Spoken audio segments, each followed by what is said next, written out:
Muchas gracias.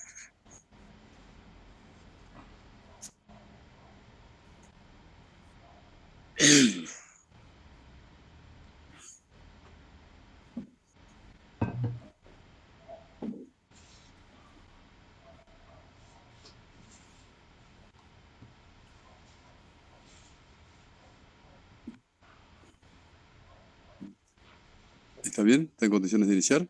Perfecto, doctor. ¿Sí? Bueno. Buenos días, entonces. Usted es Eduardo Nelson Nicoletti. Me voy a presentar junto al juez José Mario Triputi, Marcos Javier Aguerrido. Yo soy Pablo Díaz Lacaba. Integramos el Tribunal Oral en la Criminal Federal de Santa Rosa. Usted ha sido convocado a prestar declaración testimonial y la secretaria que está interviniendo ya me ha hecho saber que usted ha sido impuesto del contenido del artículo 275 del Código Penal, aquel que reprime el falso testimonio, que ha comprendido lo que significa y también cuál es el alcance del acto que va a desarrollar. A partir de todo esto, lo que le voy a pedir es que usted jure decir la verdad de todo lo que sepa o le sea preguntado y que para esto afirme "sí lo juro". Sí. Sí, lo juro. Bueno. También le hago saber que tanto la Fiscalía como la querella, al momento de ofrecer su testimonio, lo han presentado a usted. ¿Se encuentra bien? Sí, sí. Sí. Lo han presentado a usted como una víctima de los hechos de la última dictadura cívico-militar, religiosa, eclesiástica y comunicacional. Y en función de todo esto, lo que yo necesito saber es si usted considera que por estos hechos que usted vivió, usted se encuentra limitado de alguna manera, impedido de pronunciarse con la verdad, porque puede tener algún interés en la resolución final que se adopte, o por el contrario, usted comprende que nada de esos hechos, por más que lo hayan afectado a usted, lo incomodan, lo tuercen, lo fuerzan para no decir la verdad. Y usted se encuentra justamente en condiciones de decir con verdad todo lo que vivió y recuerda. Sí, doctor.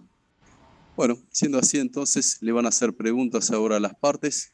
Seguramente después yo voy a tomar finalmente la palabra para despedirlo y eventualmente agradecer. Doctora Silvestre, adelante, por favor. Hola, Nelson. Buen día. Buenos días. Bueno, una vez más estás acá como testigo y te voy a pedir si para iniciar tu relato, tu historia, nos podés contar qué hacías en el año 1976, cuando sucedió el golpe, y dónde estabas, cuando fuiste detenido, y bueno, y todo lo que vino a partir de ahí. Yo en todo caso después te voy a ir haciendo preguntas, si es necesario. Tenía 25 años. Los dos relatos que tuve oportunidad de hacer en este tribunal, en distintos momentos, yo los ratifico en su totalidad, especialmente porque hay cosas a las que no podría ingresar ahora si no me las preguntan, porque no estoy en condiciones de dedicarle demasiado tiempo a mi voz, pero sí dispuesto a contestar absolutamente todo y por sobre todas las cosas a ayudar que en lo que de mí dependa a esta búsqueda de la verdad, que para hacer justicia estamos comprometidos.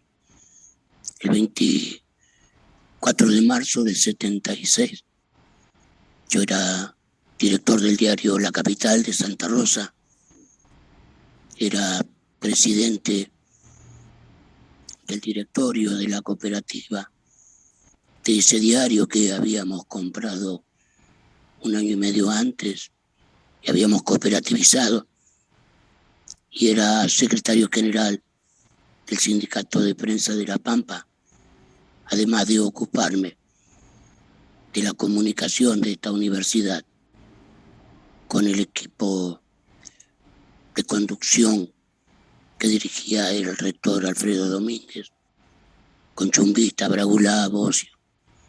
Esas eran mis actividades. Además, militaba con grupos de jóvenes de la iglesia que nos reuníamos cotidianamente, donde cada uno militaba en su propio lugar, algunos en la universidad, otros en los gremios o en los medios. La noche del golpe, yo lo he relatado detalladamente, pero se apersonaron en mi domicilio de la calle Baldomero Telle 56, fuerza de seguridad, para detenerme. Yo no estaba allí, quisieron constatar, y mi señora le pidió que viniera alguien de civil, porque en casa había dos criaturas, María Marta y Carolina. Y efectivamente un señor de civil ingresó y revisó la vivienda. Yo para entonces estaba recogiendo en sus domicilios a varios trabajadores gráficos del diario La Capital para rehacer precisamente la tapa frente al suceso del golpe. De hecho, estaba en la máquina escribiendo un editorial frente al golpe de Estado, convocando a la resistencia civil. Cuando en un operativo conjunto coparon la manzana, las fuerzas de seguridad tomaron el diario, le pusieron una pistola en la cabeza a un pibe de 17 años, Rubén el Negro Andrada, hoy dirigente del partido de Silo, que en aquel momento comenzaban a circular. Bueno, recorrieron el diario y hasta que dieron conmigo, que estaba en la redacción, y allí ya me tomaron preso, me llevaron a los golpes hasta el fondo del taller a un compañero, Víctor Domínguez, ya fallecido, que intentó que no me llevaran. Y en un momento me sentí arriba de un camión y encapuchado. En ese momento comenzamos a recorrer calles de esta ciudad, levantando otros compañeros en la calle Padre Bodo, en los departamentos atrás de Casa de Gobierno, que le llamábamos de funcionarios. Allí había bastantes profesionales que eran en general del Ministerio de Obras Públicas, cuyo ministro era el Cholo Covela. Bueno, de pronto aparecimos todos en la Unidad 4 de Santa Rosa. Repartidos en celdas, y comenzó un tiempo de padecimientos. Ese tiempo en la Unidad 4, de incertidumbre absoluta, donde algunos queríamos firmar una sentencia hasta de 10 años, a condición que nos dejaran salir, porque sabíamos que nos querían matar.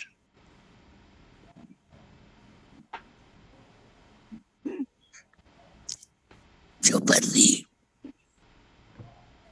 muchos compañeros. Por alguna razón sobrevivimos, yo y especialmente los 6 que fuimos a Rawson. Sobrevivimos en aquel momento, pero Covela se murió de tristeza. Gil ya no le interesaba nada. Y lo Mendizábal. Lo vi varias veces en Buenos Aires después. Estaba desentendido de la vida. Los que nos aferramos fuimos Hermea Cátoli, yo y Miguel Maldonado. Porque salir de Rawson, yo lo escuchaba ayer a Pablito Datri con Raúl, que me lo encontré en un pasillo un día maldito en Rawson y nos sorprendimos tanto al vernos que los penitenciarios nos mataron a golpe por la alegría de vernos. Salir de Rawson, digo, era un milagro o dos, porque era salir, pero llegar también. Yo fui el primero que salí con vida de Rawson, de ese pabellón. Tiempo después yo he recibido en mi casa a los hijos de don Jorge Wallenberg, presidente del Consejo Deliberante de Bahía Blanca, que lo mataron estando yo castigado en Rawson en lo que llamábamos los chanchos, que eran una celdita de 1 por 1. Allí estaba don Jorge Wallenberg. Le mostraban los remedios y no se lo dieron. Y a la noche murió.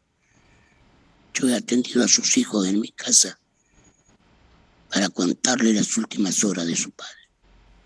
Pero bueno, disculpe que me vaya por la rama, pero se me atropellan estos recuerdos por alguna razón, porque no tenía la intención de ser tan detallista, pero doctora, usted me dirá qué hago. Nelson, quería preguntarte, más allá de todo lo que vos tengas para decirnos, que estamos acá para escucharte, dijiste cuando te referiste a que estabas en la redacción del diario, hiciste mención a un operativo conjunto. ¿Podés decirnos o aclararnos a qué te referís con eso? ¿En qué consistió ese operativo? ¿Qué fuerzas intervinieron? ¿Qué es lo que pudiste ver o conocer después de ese operativo? Sí, claramente era un operativo de las fuerzas policiales y el ejército, mínimamente. Bueno, había tantos servicios de inteligencia en Santa Rosa que también habría colado seguramente. Pero uniformados, y aunque también había unos de civil, ejército y policía. Pero bueno, yo soy periodista, sabíamos cómo funcionaba esto, habían ocurrido las detenciones del año anterior, de noviembre del 75, y sabíamos cómo funcionaba, de manera que pude saber cómo era esa, y fue bastante escandaloso por otra parte, porque de hecho cuando nos golpeaban buscaban las armas que teníamos en el diario, que no teníamos armas. Tal vez, no sé si es el momento, pero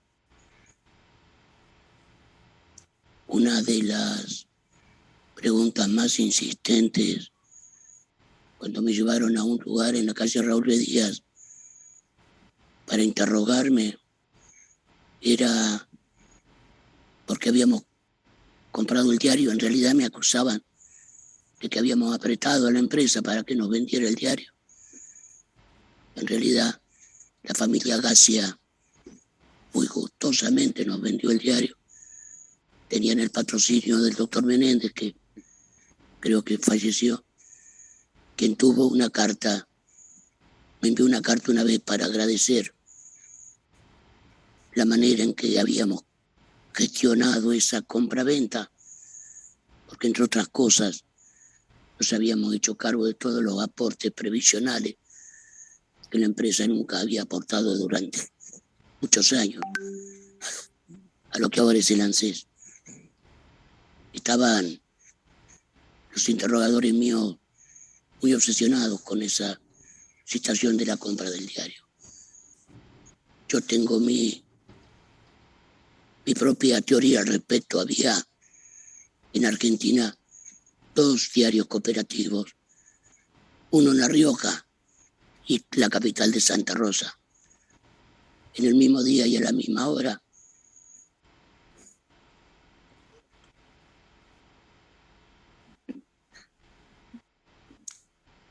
a mi compañero lo mataron. De La Rioja, a mi colega, yo fui preso nada más. Pero estábamos perfectamente identificados. Las patronales de ADEPA, ADIRA en ese momento no existía, pero básicamente lo que hoy entendemos como medios hegemónicos no toleraron nunca que 2 diarios pudieran ser cooperativos en Argentina. Era abrir un camino diferente que mejorara la comunicación, pero que fundamentalmente se pusiera en el medio de un gran negocio, como son los medios. Entonces nos atropellaron a los compañeros del Independiente de La Rioja y a nosotros acá.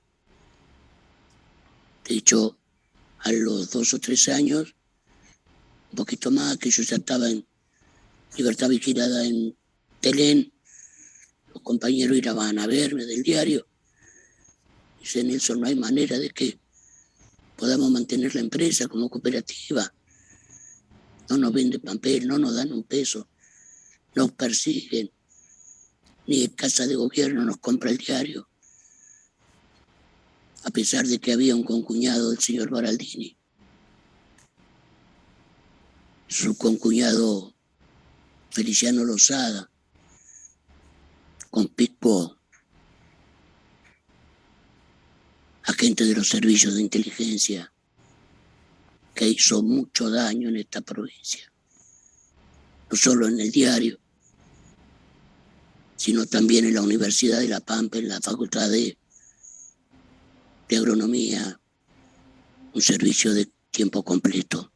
Pero bueno, él, cuando a mí me encarcelan, se hace cargo de facto del diario La Capital y dirige la línea editorial, pero pese a eso, el diario no prosperaba.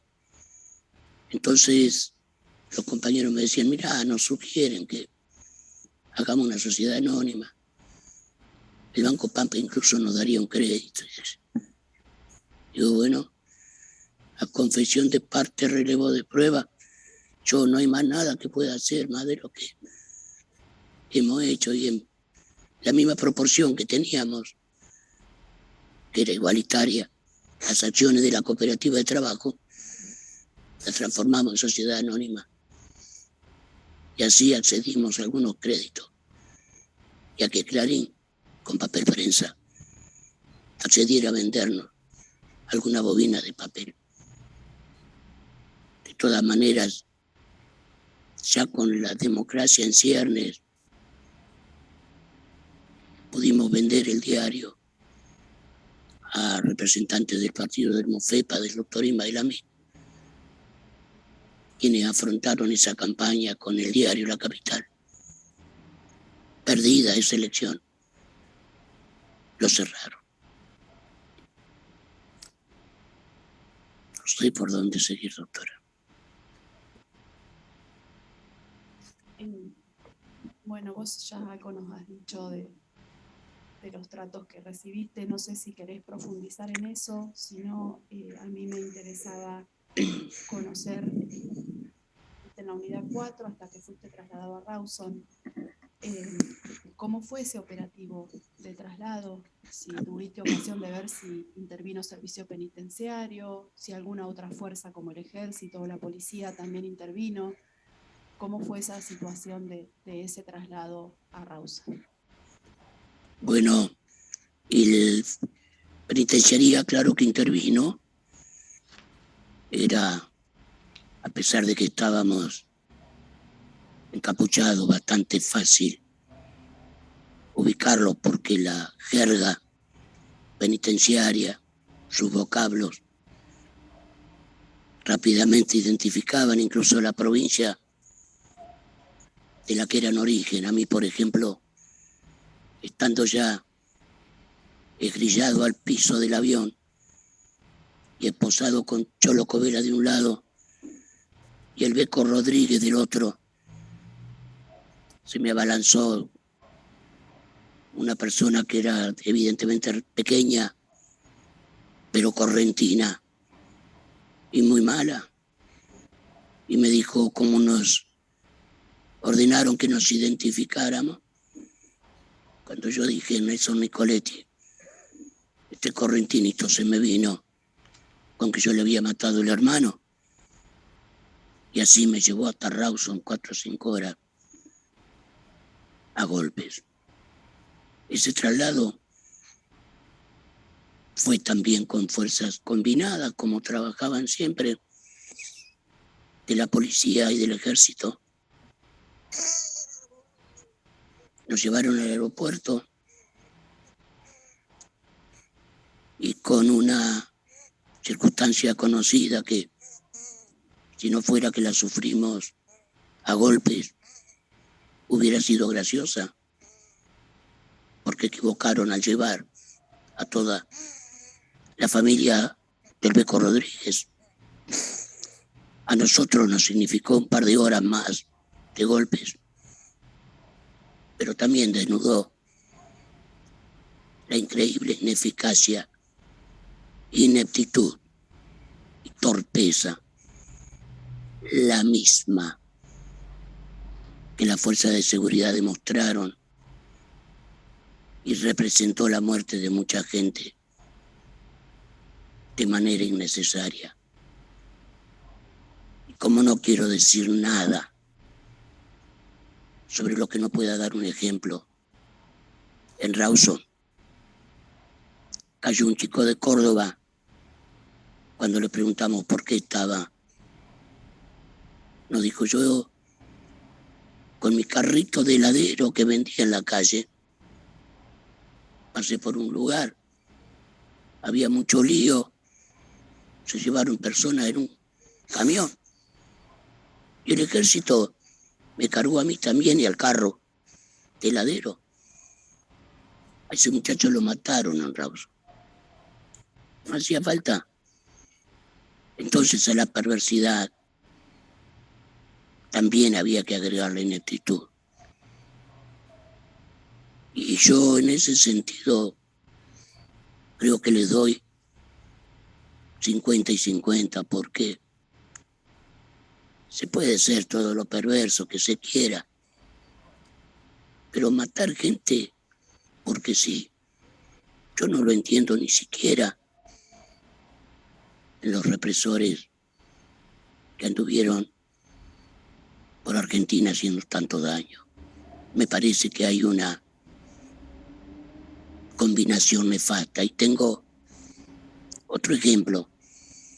Acá en el 83, cuando ingresamos al gobierno,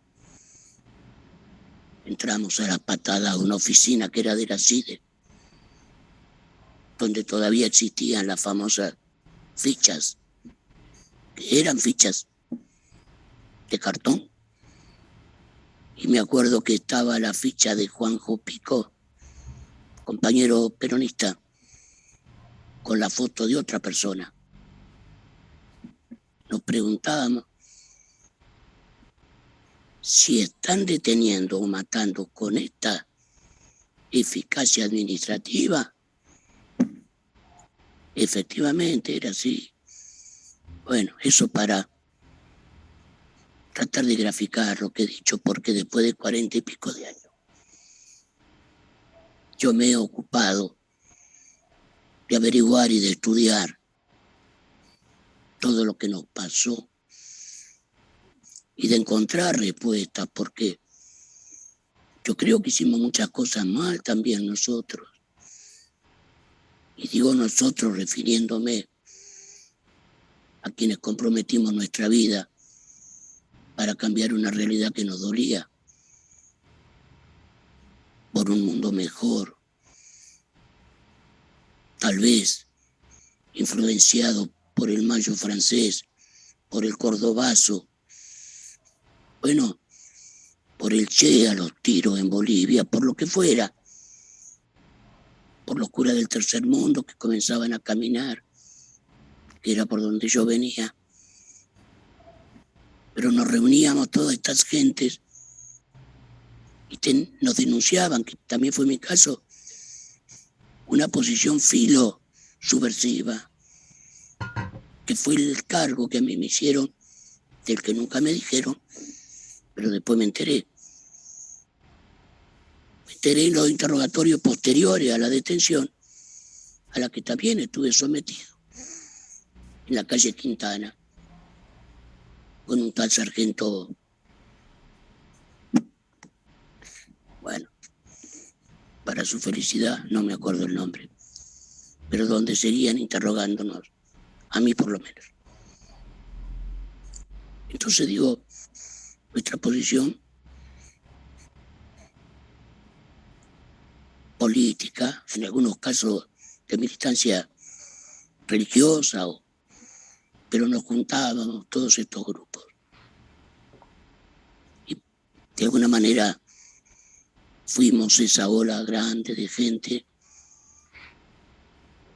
Algunos casos habrá habido errores, pero de ninguna manera, absolutamente de ninguna manera, existe no justificativo ni explicación para haber desatado semejante furia sobre esa generación.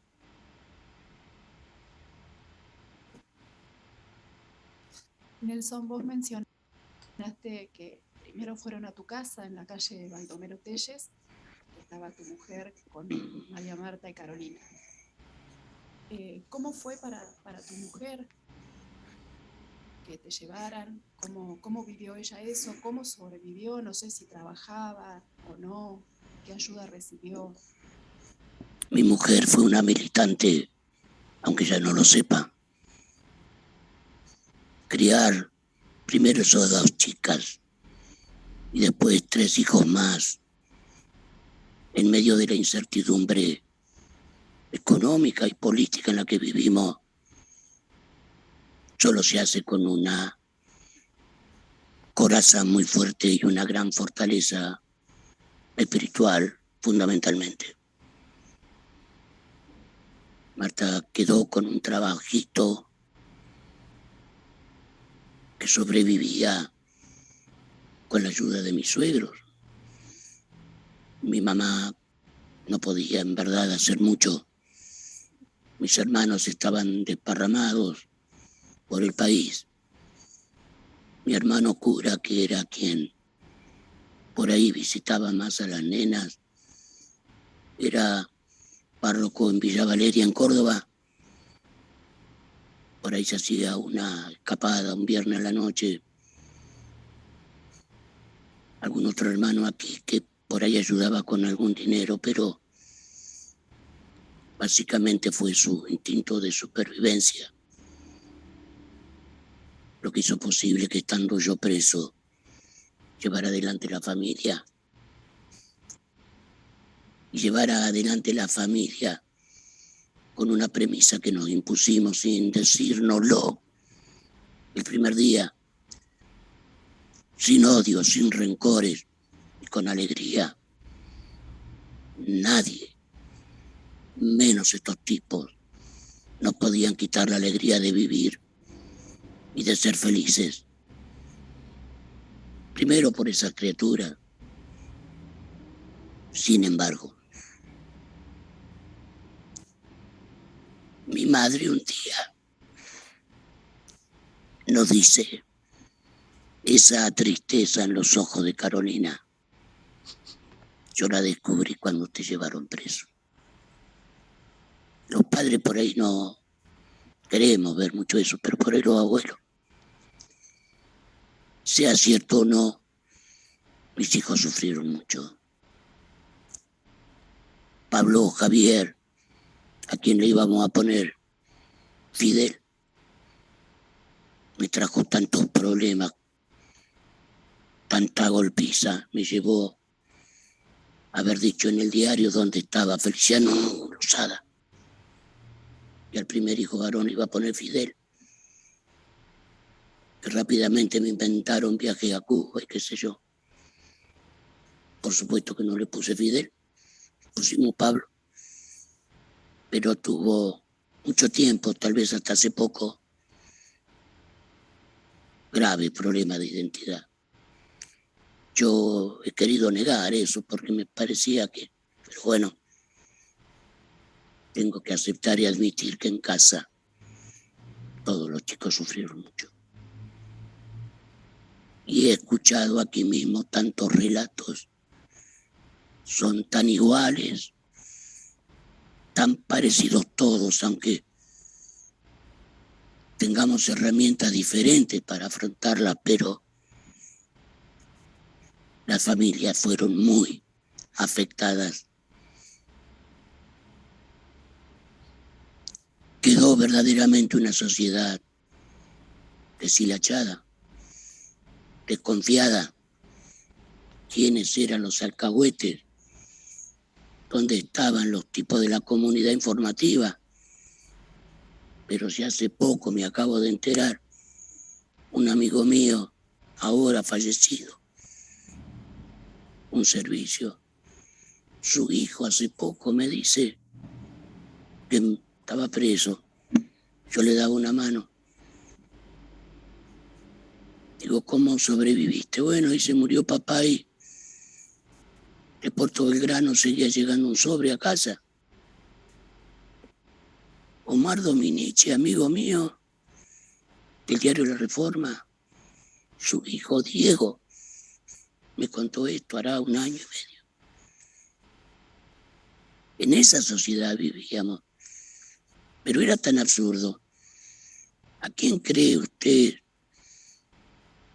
señora fiscala, que mi mujer fue a golpear un día a la puerta para pedir por mí? A Feliciano Lozada. Podíamos ser tan imbéciles. Yo no creo que éramos imbéciles, sí fuimos tomados en nuestra ingenuidad o falta de maldad por toda una organización muy perversa. Aquí escuché también hace poco como el señor Baraldini, Camps, y algunos más recorrían las instituciones de Santa Rosa, visitando, haciendo relaciones, acercándose, estaban levantando información. Todo eso lo usaron. ¿Por qué? Lo usaron. Podría contar algunos detalles, pero no es el momento. Pero esa acopio de información en el club estudiante, en el otro club, en la iglesia, con el obispo Arana, carajo, que tanto daño hicieron a la iglesia, pero fundamentalmente a los ciudadanos de esta provincia. Aquí escuché a tantos que fueron a pedir a la curia alguna intervención y no hubo desde allí nada más que complicidad. Yo fui un ejemplo claro. Mi familia de profundas raíces católicas, hermanos curas, coadjutor, el otro cura, mi madre monja, tenía un Vaticano para mí solo, y a mí me mete preso el obispo Arana. Cuando mi señora sale a requerimiento de la fuerza, yo creo que de Baraldini o de por allí, a buscar referencias mías en cartas de gente que hablara bien de mí para solicitar mi libertad. El obispo Arana, todo lo que dijo es que me conocía de haberme dado la comunión alguna vez.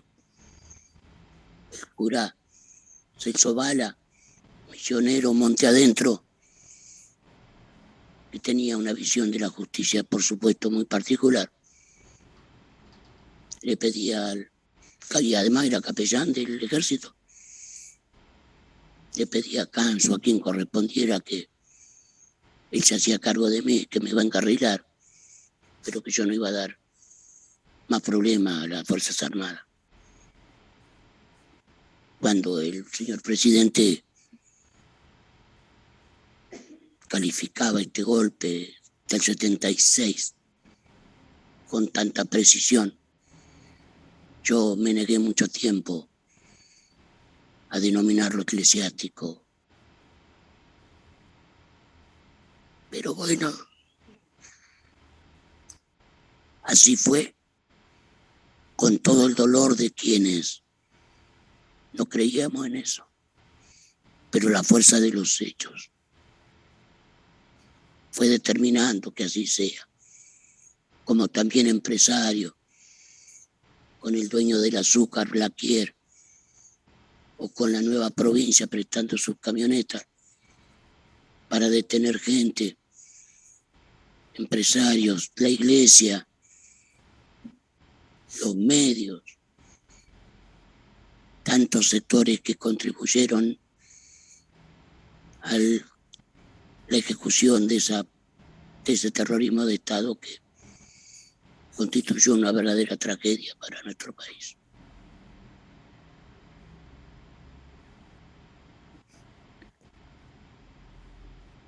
Nelson, para ir cerrando, yo por lo menos las preguntas que tengo yo para hacerte, bueno, dijiste que fuiste el primero que salió con vida de Rawson. ¿Cómo fue tu vida a partir de ahí? ¿Cómo fue rehacer tu vida? Si pudiste trabajar, si no, si fuiste vigilado, si no, bueno, ¿cómo fue lo que vino después? El día de la salida de Rawson fue memorable, no solo porque era mi cumpleaños, sino porque nosotros habíamos tomado la costumbre en el pabellón de hacerle el velorio al compañero que salía en libertad.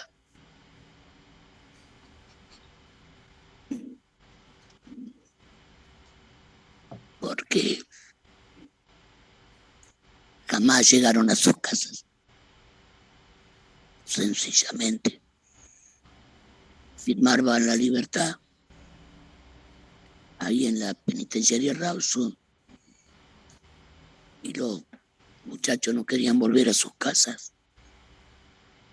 Venían a la familia a preguntar: señora, ya se fue. Yo tuve también un par de milagros en el camino. Que el señor juez federal de Rawson aceptara un habeas corpus que solicitó mi esposa, mi suegro. Un habeas corpus sui generis, como era todo en aquel momento en la justicia. Consiguió que no me suelten a medianoche, que es lo habitual, sino al mediodía. Con ese dato, y con lo que nos había dicho irónicamente el cura de Rawson, que alguno sale en libertad, salga corriendo. Hasta la parroquia hay una puerta que parece cerrada, pero está abierta. Empujen y van a estar a salvo. Compañeros míos lo hicieron después. Yo no necesité porque estaba mi mujer. Lejos, pero ya me veían. Pero el trayecto del pabellón a la última guardia me hicieron todos los simulacros de fusilamiento que tuvieron ganas, con advertencias a cada rato. Yo no tenía hijo varón, lo dijeron don nena, pero sí me dijeron: algún día caerás por el ejército y te vas a acordar de nosotros. Y en la próxima, vos no vas preso. Todo ese trayecto fue un verdadero viacrucis. Cuando ya estuve afuera, que pude estar con mi familia y Y emprender el viaje hacia Santa Rosa fue también otra tortura. Cada par de miles de metros había retenes en las banquinas. Mi suegro, un hombre de la ciudad, conocido, respetado, serio, eran sometidos en cada caso a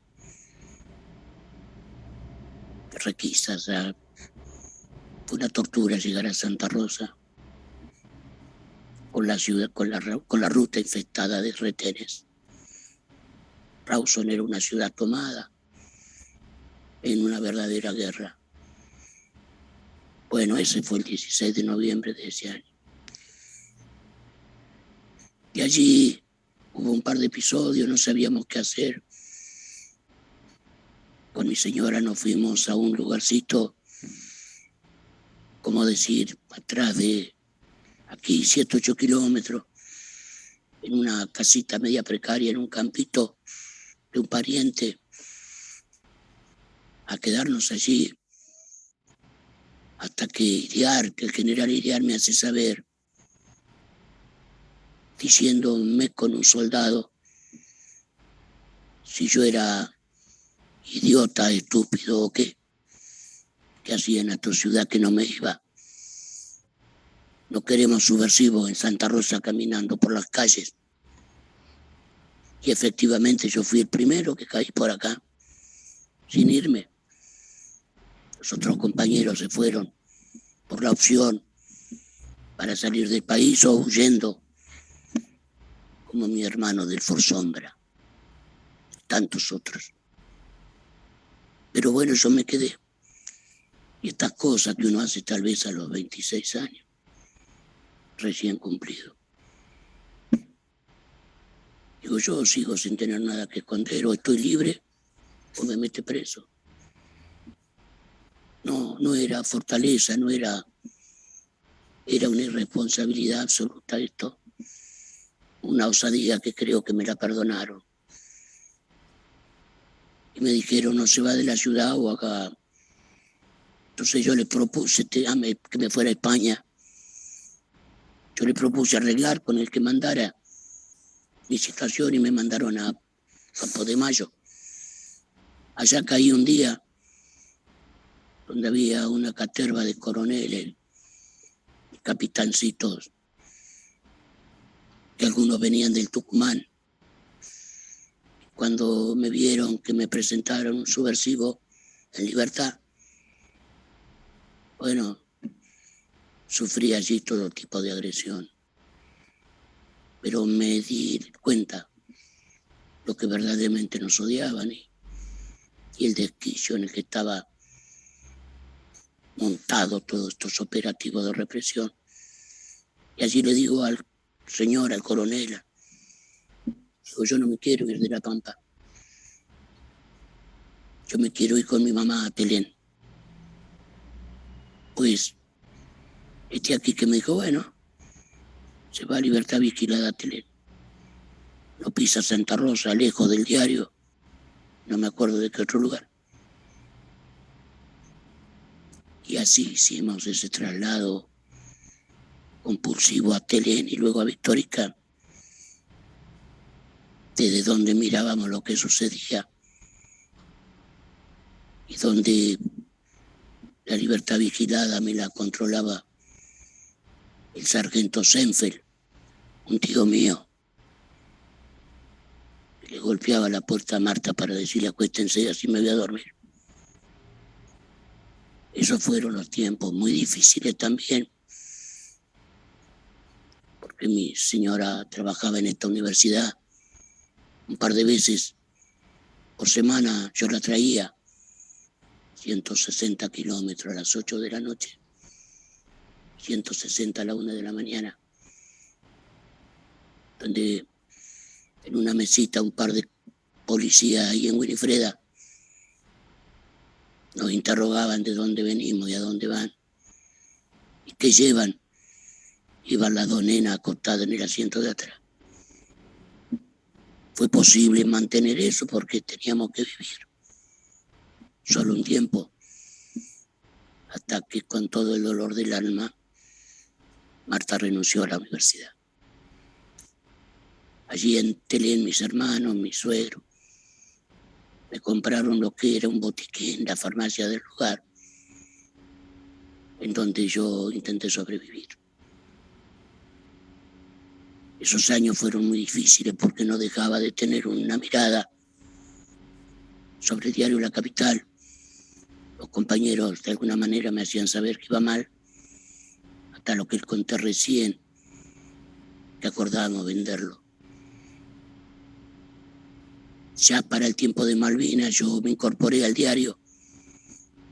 Muy gracioso, porque allí en Inteligencia del Ejército me dieron permiso a volver a mi diario.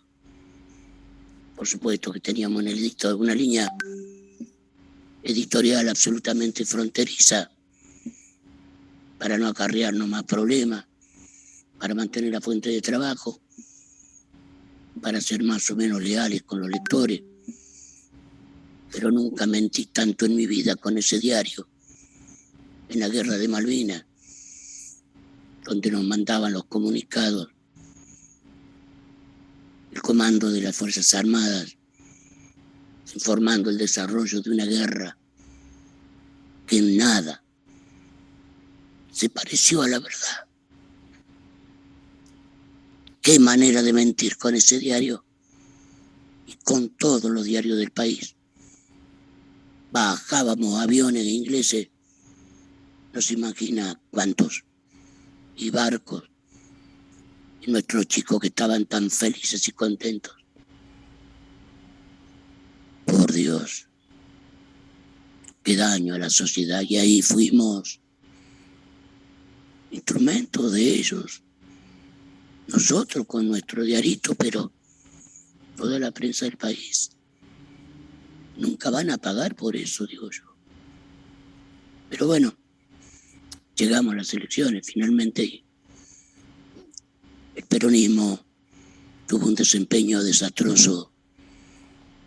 La sociedad argentina nos cobró en efectivo la imprudencia de los dirigentes peronistas nacionales que firmaron aquel maldito decreto que ordenó a las Fuerzas Armadas aniquilar a la subversión.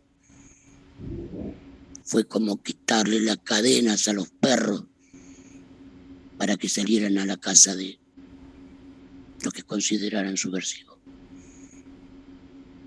Por eso el peronismo perdió, porque también había sospecha seria, imagino que verdadera, así lo denunció Alfonsín también, y un acuerdo de esos dirigentes peronistas con los capitotes de las Fuerzas Armadas para un olvido y un perdón.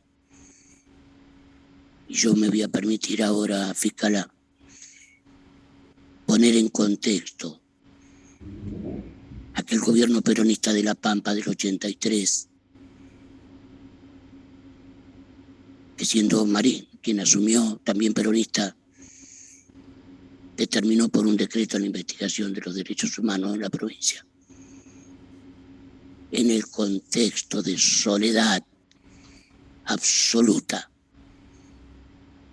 en la que se encontraba el gobierno peronista de La Pampa, sin referencias nacionales, con el sentimiento de culpa del último tramo del gobierno de Isabel Perón, con López Rega y lo que sabemos, y ese decreto firmado por Luder. Y hay algo más que todavía a los peronistas nos duele. Cuando Alfonsín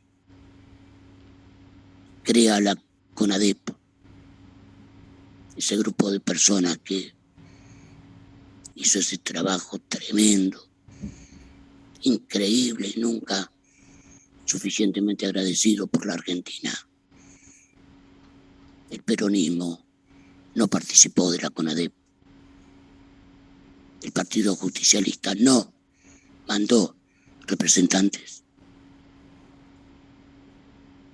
Y yo que vengo de ese ala, nunca me sentí apañado, acompañado, hasta ahora, por sectores del peronismo, que en ese momento jugaron de la manera que les cuento. Por eso yo valoro, siempre lo hice, la tremenda valentía de Rubén Marín,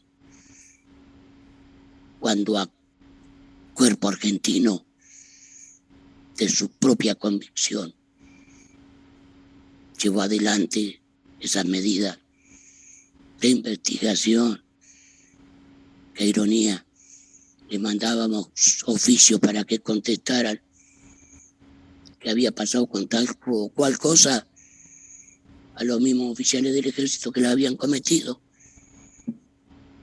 hasta el día que le pide a Alfonsín que nos devuelva a Greppi, que estaba de decán, cuando llama a Trócoli, ese gobernador.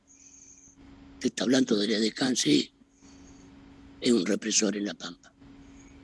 En ese marco, por eso creo que es importante en el otro tema de esta maravilla del juicio que nos convoca a todos, que es el de la memoria, porque en poco más estarán las sentencias de este juicio. Si Dios quiere, el tiempo irá sanando heridas, pero necesitamos que la memoria colectiva que este juicio permite, y los anteriores permiten construir a la sociedad pampeana, esta memoria sea contextualizada. Y aunque somos tan criticones, tan disconformes, tengamos la valentía y la inteligencia de reconocer buenos momentos institucionales. Y voy a señalar dos. Ese momento de la altura institucional del Poder Ejecutivo de La Pampa, del 83 de Marín, y este momento brillantemente ejecutado por el Tribunal Oral Federal, que nos permite a nosotros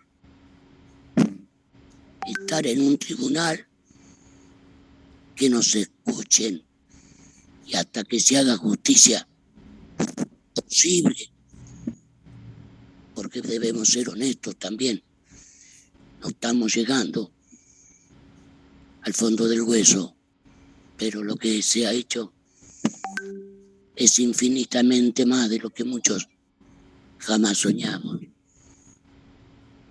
Y no voy a hacer este elogio gratuito, señora fiscal.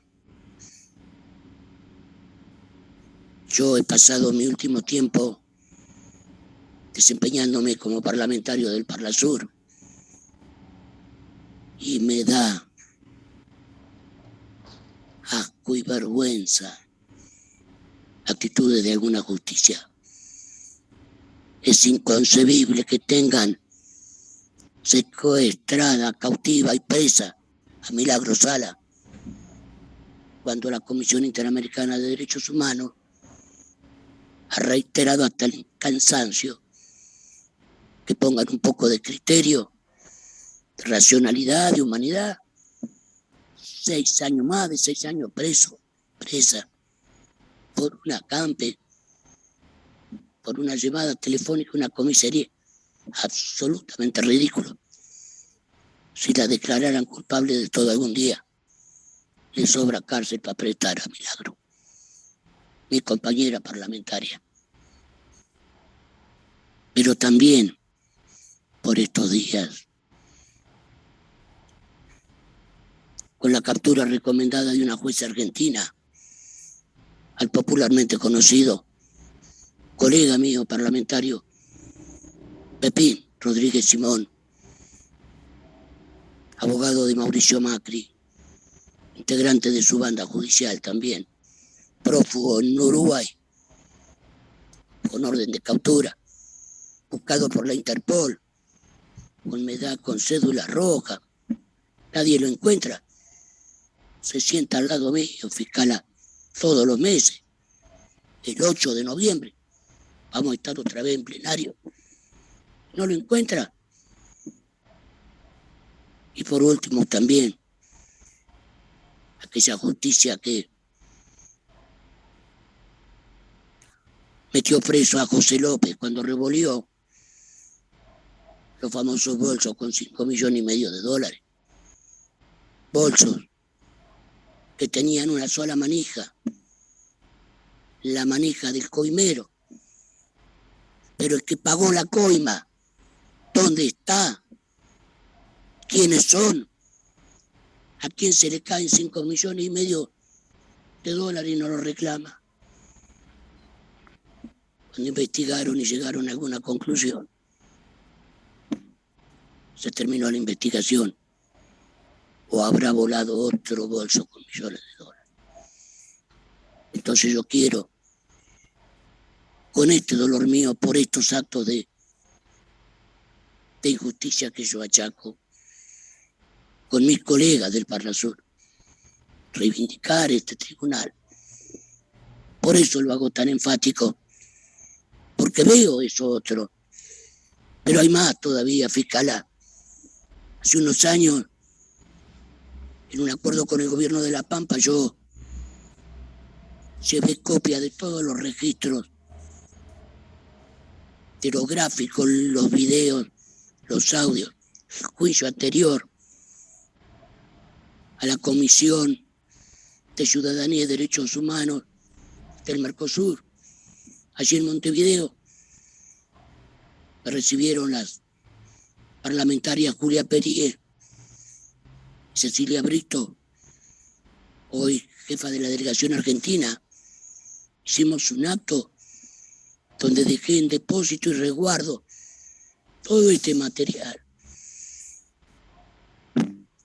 con la optimista idea de estar inaugurando una sección, un estante de archivos. Los colegas parlamentarios míos de América Latina, asombrados a hoy. Y ahora esos estantes siguen vacíos.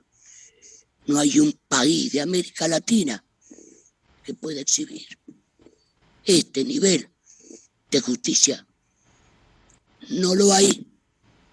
Apenas ahora en Bolivia están tramitando el juicio al último golpe de Estado. Pero en Chile no persiguieron a nadie. Dictadores corruptos, asesinos, están todos libres y sin problema. Los colorados de Stroessner, en Paraguay, en Uruguay, ¿quién persiguió a nadie? Y nosotros, con este nivel de eficiencia, dedicación, perseverancia, a mí me hace sentir mucho orgullo, porque lo cortés no quita lo valiente. Yo sé que hay muchas cosas que están muy mal, como las que conté recién, que nos duelen, pero también sé esto.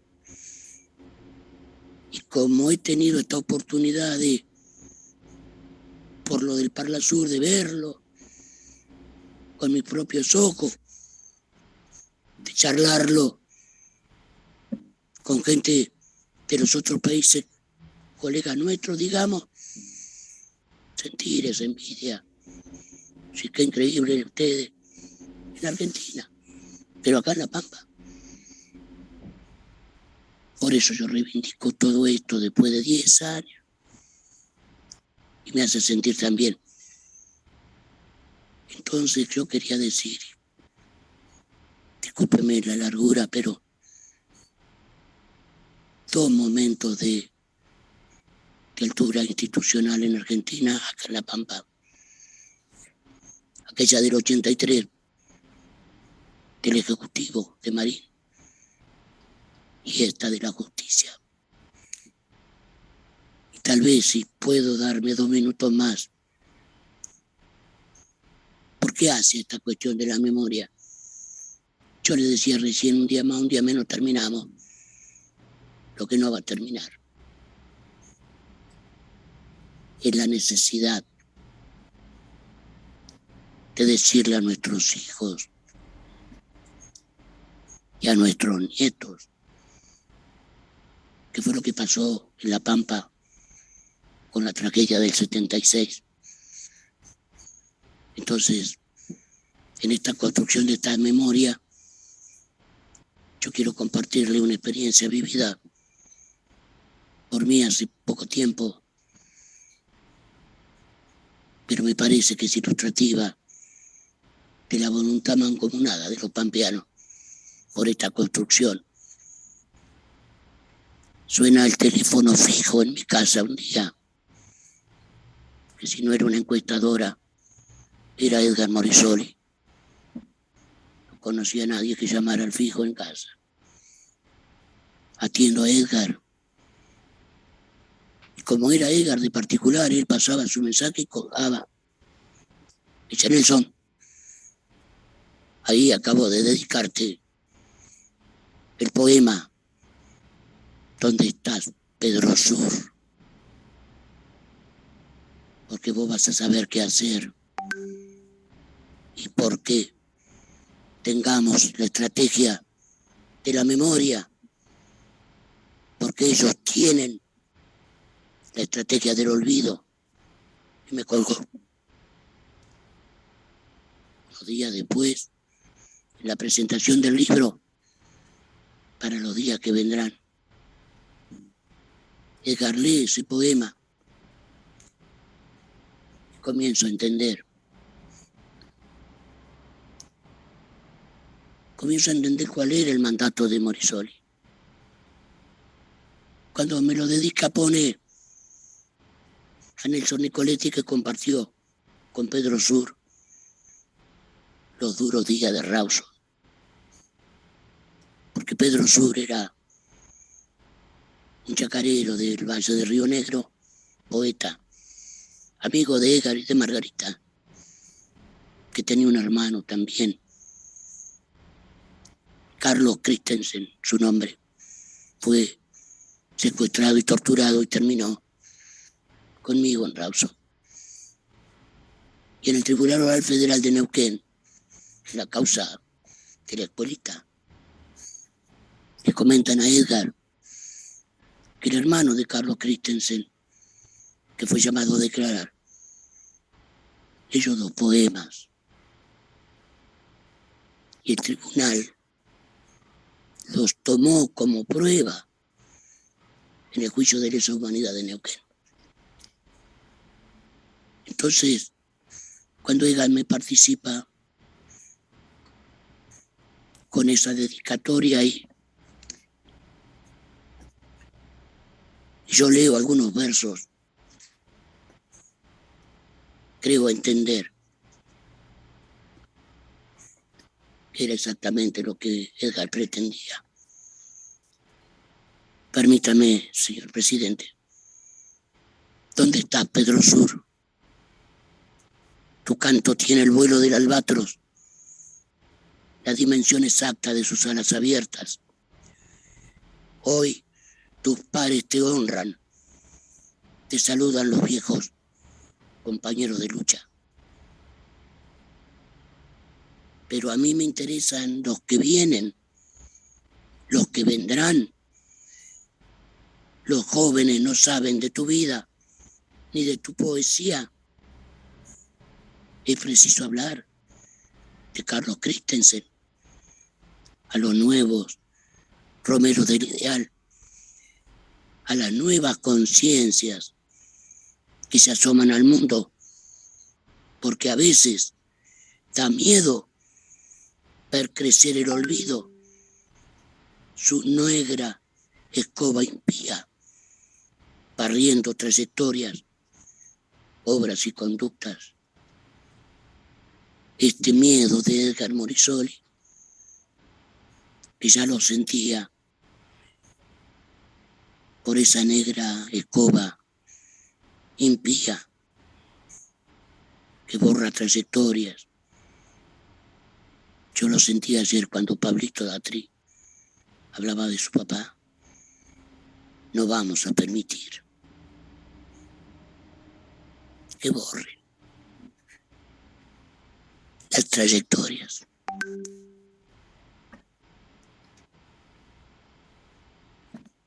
Señor presidente, yo solicito y quisiera que en mi testimonio se integre este poema. Pedro Sur, ¿dónde estás? Me parece que sería un reconocimiento y un tributo a Edgar Morisoli, que sufrió en la sensibilidad de su alma los horrores de y los rigores de esa dictadura, acompañando siempre a los rebeldes de esta provincia, a quienes buscábamos un mundo mejor. Edgar fue un gran maestro, un hombre sabio, jamás que un gran escritor y poeta, pero yo creo que si debiéramos elegir un símbolo de la pampeanidad, es Edgar Morisoli. Yo le pido, señor presidente, que si puede incluir este testimonio en mi testimonio, este poema, será justicia. Nada más.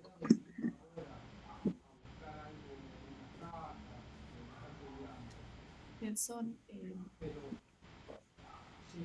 por ahí esto tiene que ver con lo que mencionaste como al pasar, pero a mí me gustaría, yo lo conozco de tus testimonios anteriores, pero que tiene que ver con el nombre que habías elegido para tu hijo y que no pudiste poner.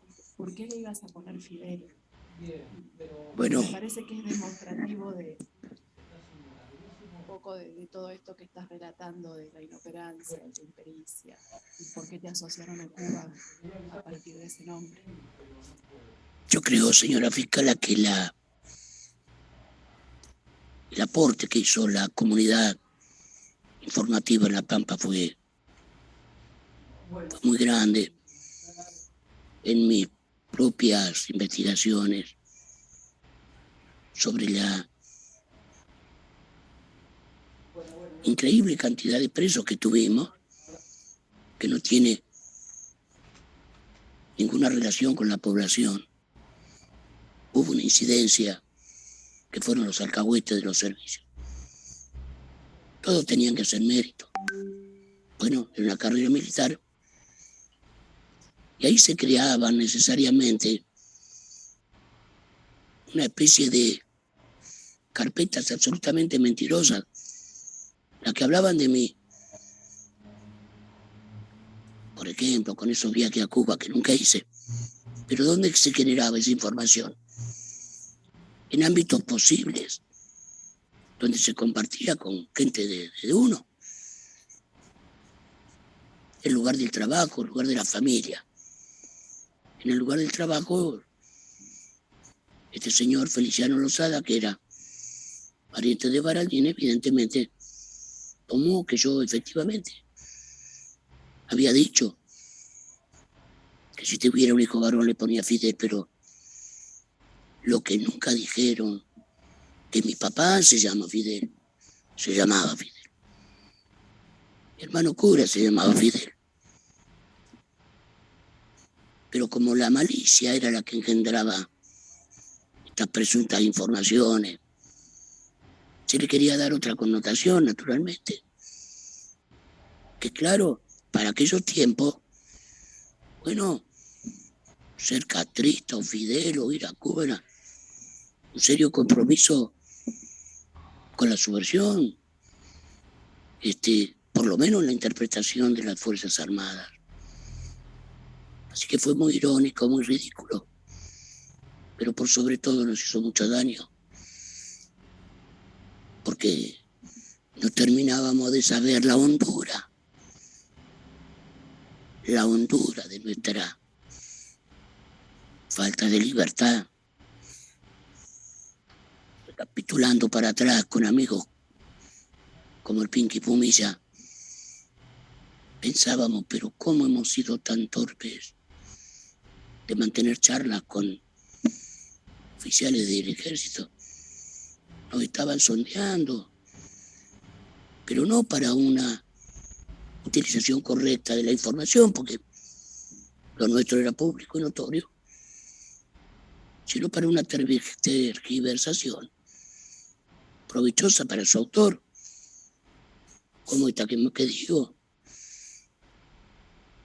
Entonces, yo reafirmo que los servicios contribuyeron en multiplicar innecesariamente la cantidad de presos en La Pampa.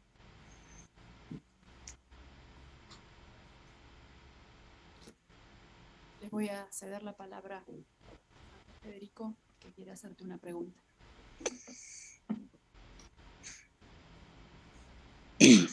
Buenos días, señor Nicoletti. Primeramente, muchas gracias por su testimonio. Por supuesto que vamos a acompañar su pedido al tribunal de incorporar el poema que acaba de leer. Gracias, señor. No, de nada. Del cual también ya queda registro audiovisual grabado. Quería preguntarle,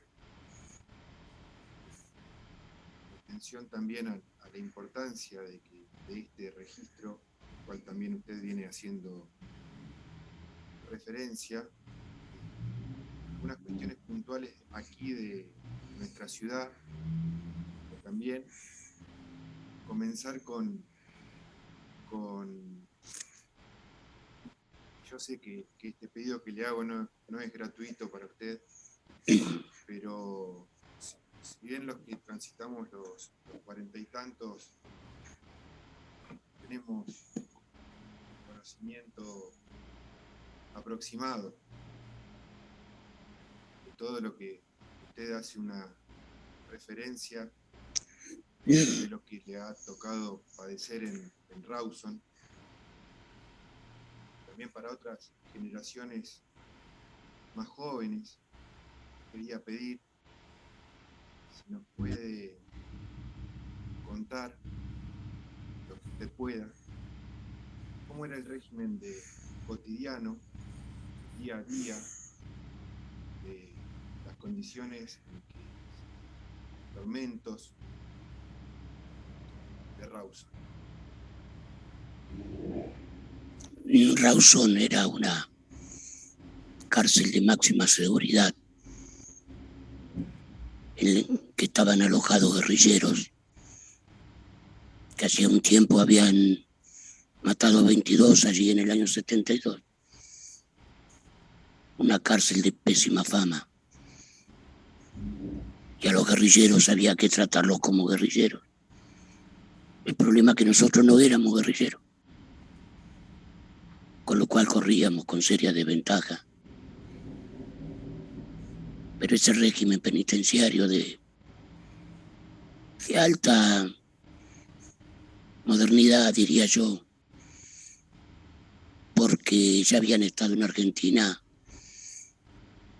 expertos internacionales preparando a las fuerzas de represión nuestras para el custodio de los presos que fueran tomados y pertenecieran a la guerrilla. Esa gente, muchos de esos agentes que tenían a su cargo Rawson, desplegaban con mucha sabiduría las habilidades que le habían enseñado. Se tramitaba una especie de frontera oscura entre lo psicológico y lo físico. Podían, como le pasó a Miguel Maldonado, poner a un preso a prender y apagar la luz hasta que se quemaba el foco. Cuando se quemaba el foco, lo reventaban a palo porque había quemado el foco. Yo sufría del hígado y mi madre, pobrecita, le escribió al jefe de Rawson de que yo tenía ese problema, así que me cuidara. Me golpearon mucho el día que me llevaron a la dirección, porque el jefe leyó la carta, yo nunca la había visto, ¿no? Naturalmente interfería en la correspondencia. Así que vos sufrís del hígado, hijo de puta. Bueno, ¿sabés qué vamos a hacer? Desde hoy, una dieta. Y me dieron hasta que me fui una feta por día de grasa de cordero. Que yo la cambalacheaba un poco con los compañeros presos por una fetita de papa o este tipo de cosas que por sí misma y frente a los 30.000 desaparecidos me siento un estúpido contándolo acá. Pero tenían su razón de ser. Era el sometimiento permanente. Abrir la puerta de la celda y decirme, por tu sangre, no corre, por tu vena no corre sangre, por tus venas corre mierda. Y hablar de mi mujer, de lo que estuviera haciendo mi mujer. Todo eso permanente, constante, hace mucho daño a la cabeza, al ánimo. Lo habíamos declarado al Cholo Covela preso no grato, porque a las 6 de la tarde se sentaba así, por el único rayito de sol que entraba. Nos decía que estar haciendo mi nena en Pico. Digo, Cholo, no podés hacer esto. Estamos pegados acá. Llegaban a niveles de paroxismo. Hermes Acátole un día se acerca a la reja y pide una forma de telegrama porque su mujer cumplía años. Nosotros de pronto no entendíamos que estábamos en una cárcel de máxima seguridad. Cuando se cansaron de reírse de Hermes, se puso loco. Fuimos a sacarlo porque te van a matar, Hermes. Lo golpearon tanto contra esa reja. No dice, pero ¿de qué tontería estamos hablando? Pero bueno, si me pregunta la cotidiana, esta era la cotidiana. La comida, la persecución. Llevarnos al techo donde nos bañábamos con lluvia,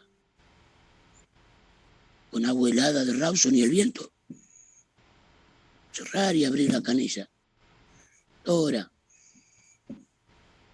cuando Agustín Tosco muere en Córdoba, una de las razones de su muerte fue el asma que le ocasionó esta perversa manera de bañar a los presos que tenía. Que no va a estar registrado en ningún lugar. Qué tontería es. Pero esta era la vida cotidiana. El golpe permanente. Hacían turnos. Por eso hablo de la modernidad. Tenían unos palos larguísimos. Y revisaban todas las rejas de las 70 celdas. Así que pasaba ese hierro.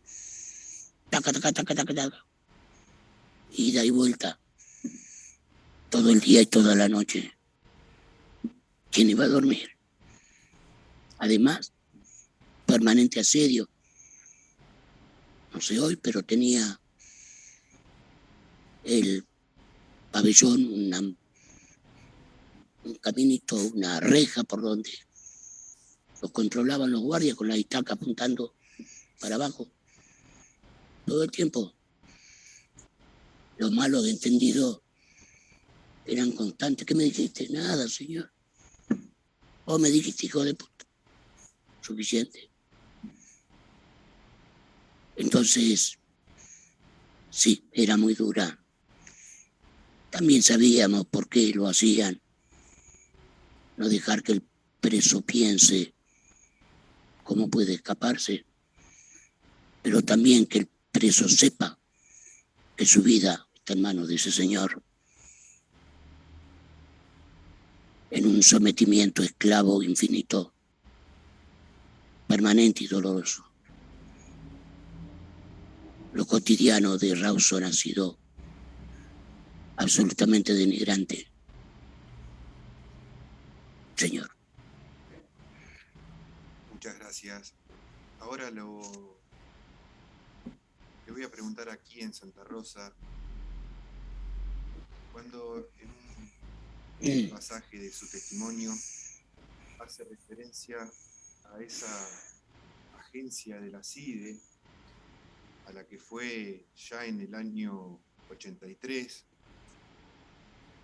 siendo entrada a la democracia, en la que usted ve un fichero con una persona conocida en la que no se correspondía la ficha y la foto con la identidad de la persona que decía la ficha. ¿Usted puede decirnos dónde se encontraba esa agencia? ¿Qué ocurrió? Si se sabe o supo también en su condición de periodista, ¿qué ocurría ahí? ¿Quién la llevaba adelante, esa agencia? Era una oficina a pocos metros del despacho del gobernador Regazzoni.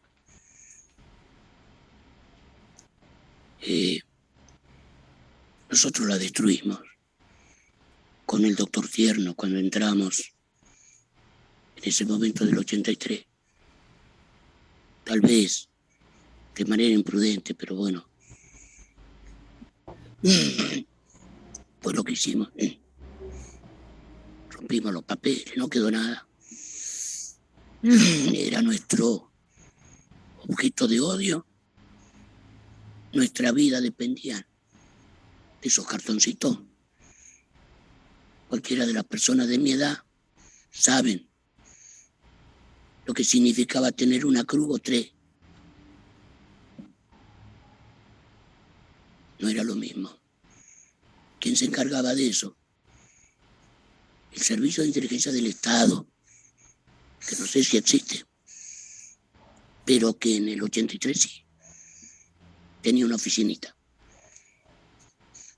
Y los funcionarios que pasaron por ahí eran innominados. Nosotros le echábamos la culpa que nos parecía. Acá pasaron gente rara. Gente que venía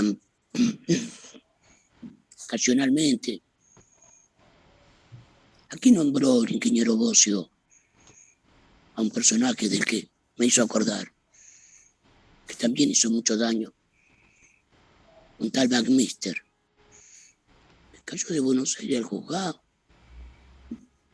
A nosotros nos entrevistaba muy a menudo.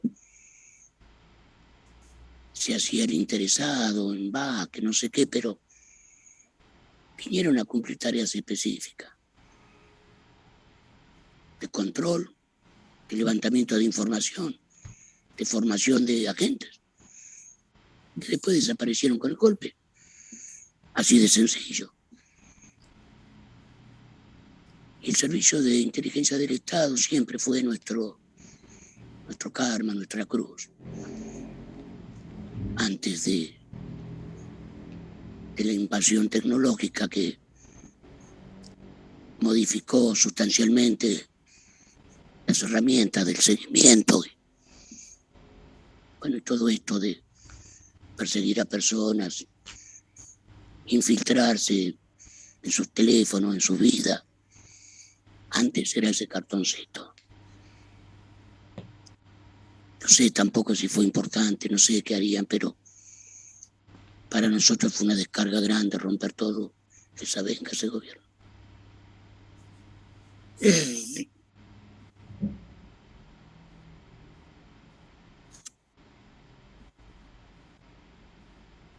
La última pregunta que le voy a hacer es, también en un pasaje de su testimonio dijo que en un momento, creo que para incorporarse de nuevo a su vida laboral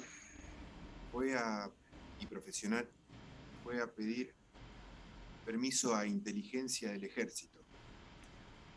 Ese lugar, ¿dónde estaba y quién lo dirigía?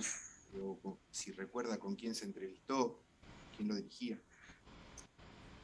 Mi referencia en La Pampa era el coronel Iriar. Él me mandó a Campo de Mayo. Sí me atendieron, yo no sé quiénes eran. Como conté, eran muchas personas en un despacho grande, donde me tomaron a la chacota. Bueno, cuando consigo contar por qué estaba ahí, me había enviado el coronel Iriar y esto, absolutamente en un marco de risotada, me dice, bueno, está. Eso fue. Y era Campo de Mayo, yo creo que tomé un taxi, me bajé en Chevalier y tomé un taxi, fui solo y me volví. Eso fue el episodio. Y en un momento también menciona una oficina en la calle Quintana. Claro.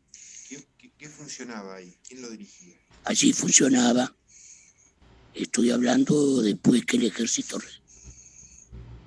recuperó ese edificio, porque irónicamente allí también se realizaban, antes del golpe, las reuniones subversivas del equipo de conducción de la Universidad de La Pampa.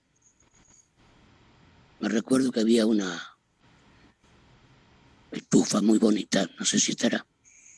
Ese lugar, la propiedad no sé de quién era, pero con ese equipo de la conducción de la universidad, yo en mi calidad de prensa de la universidad, nos reuníamos ahí. Después pasó al ejército, frente a ATE. Allí funcionaban varias oficinas del ejército. Allí, por ejemplo, me mandaba Pinky Pumilla a llevar los originales de un semanario que hacíamos, a que este sargento capitán me lo autorizara. Después que me lo autorizaba, nosotros imprimíamos un semanario. Escribíamos tan encriptado para pasar por arriba la censura del ejército. Y cuando nosotros leíamos la nota, no la entendíamos. Pero bueno, fueron esas cosas que se hacían en esa época. Ese lugar, me quiero acordar el apellido del hombre, ese capitán, porque yo fui muchas veces a verlo. Era interesante, porque él me citaba para la siguiente, como los dentistas. Venga tal día. Tomaba un papel que tenía, le hacía un par de preguntas, llenaba. Y había un casillero con el que siempre tropezábamos. Usted es comunista. No soy comunista. Pero usted es comunista. No soy comunista. Puedo explicarle además por qué no lo soy. Porque yo estudié además para no ser comunista. A diferencia de los que he mantenido esa posibilidad. No veniste tal día, siempre el mes siguiente. Con ese papelito. Creo que monitoreaban un poco mi evolución. Cuando le tomé el pulso, yo también fui haciendo mi juego hasta que conseguí el apto para volver al diario La Capital, que fue lo que hice.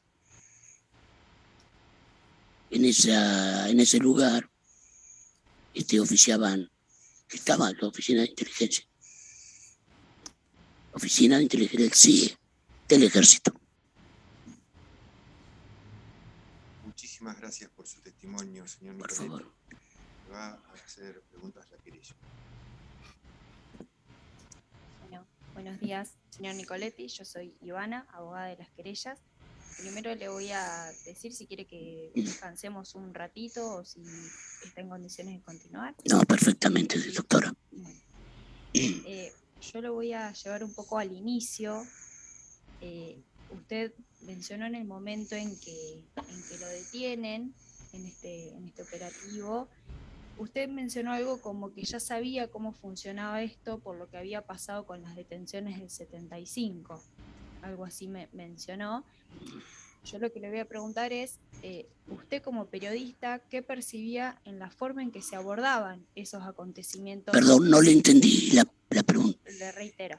¿Qué? Usted como periodista, ¿cómo percibía la forma de comunicar y si se abordaban esos sucesos que estaban ocurriendo en La Pampa antes del golpe?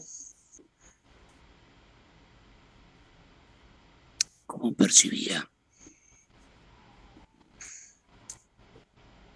No sabría definirlo bien, pero a ver, los primeros con sorpresa, inmediatamente comenzamos a atar cabos.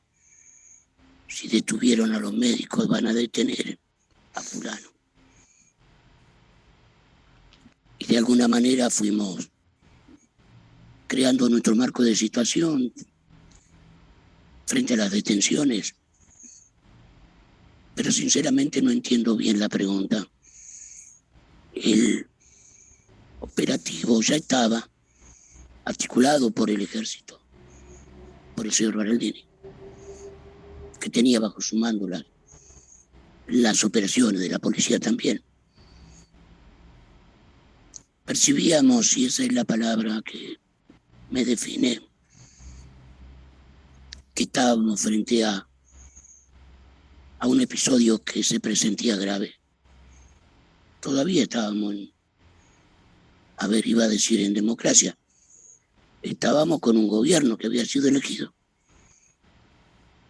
que no le quedaba nada de democracia. Mis mejores compañeros fueron detenidos allí, como Cristina Ercole, en pleno gobierno nuestro, que también nos sigue doliendo.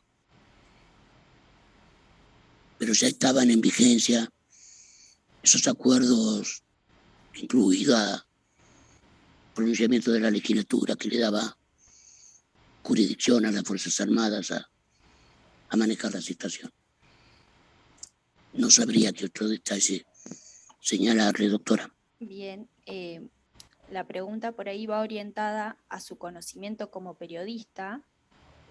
¿Cómo abordaban los medios de comunicación? ¿Cómo comunicaban esos sucesos? Si había algún señalamiento, algún estigma o simplemente informaban sobre esos sucesos que todavía estaban ocurriendo durante un gobierno democrático. Sí, le entiendo, ahora sí entendí, ahora sí.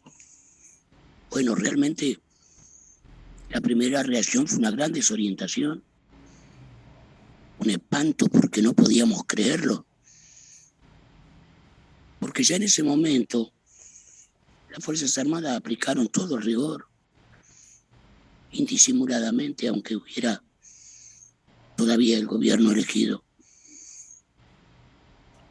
Y básicamente pudimos ver que las detenciones seguían un hilo conductor. Ya quedó claro, por ejemplo, el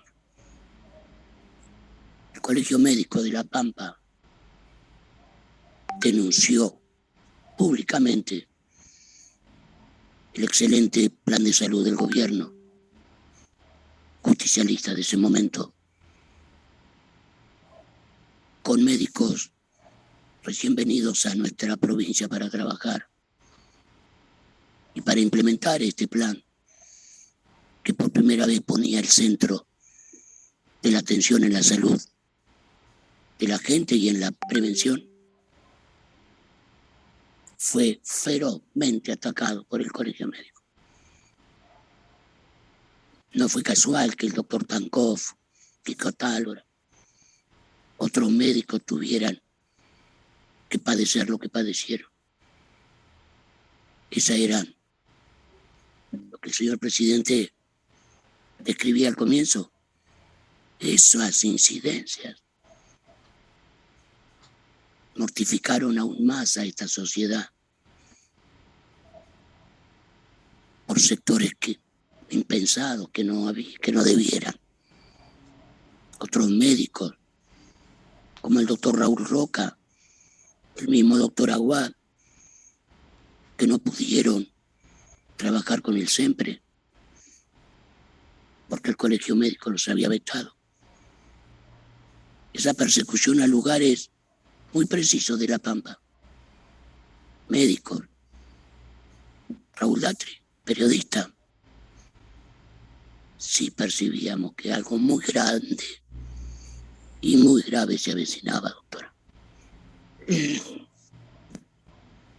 Bien.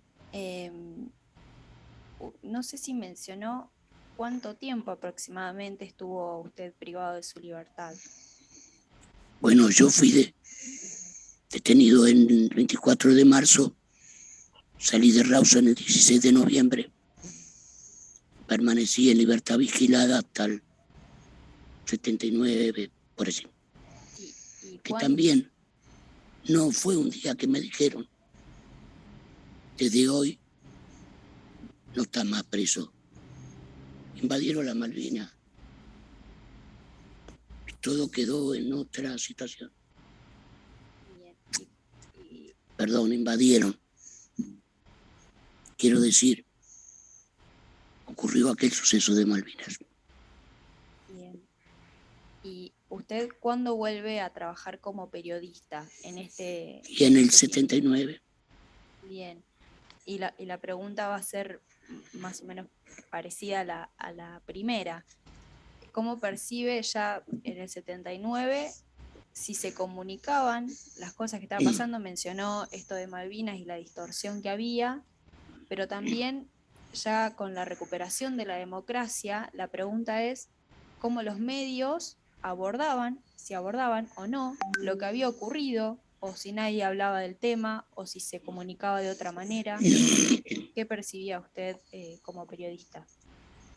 Doctora, mi detención nunca salió publicada en el diario mío, como para que no quepan dudas. Las líneas editoriales de los diarios, y no quiero ser injusto, pero se correspondían con los tiempos políticos del momento. Tal vez deba reconocer a don Raúl Datri, que sí mantenía, pero más que nada, una meritoria posición personal, digna. No siempre se reflejaba en el diario, como aquella editorial felicitando al ministro de Obra Pública de la dictadura. Pero básicamente, don Raúl, sí, fue un tipo comprometido con la verdad, con los derechos humanos, que salvó la vida a Delfor Sombra, por ejemplo. Para mí eso solo le da un crédito absoluto. Otros medios siempre fueron captados, los medios. Bueno, eran 2 o 3. La Reforma, La Arena, La Capital, La Radio, que la 33, que era del Estado, o sea, directamente al servicio. Y Radio Nacional, con una misión nefasta y vergonzosa, rompiendo y rayando los discos, como ya sabemos, de los cantores populares, incluidos los nuestros.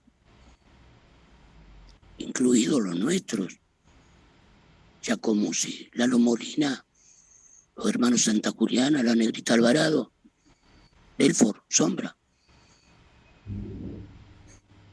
el Gallego García, Cacho Evangelista, todos censurados. Los medios en La Pampa tuvieron un papel lastimoso.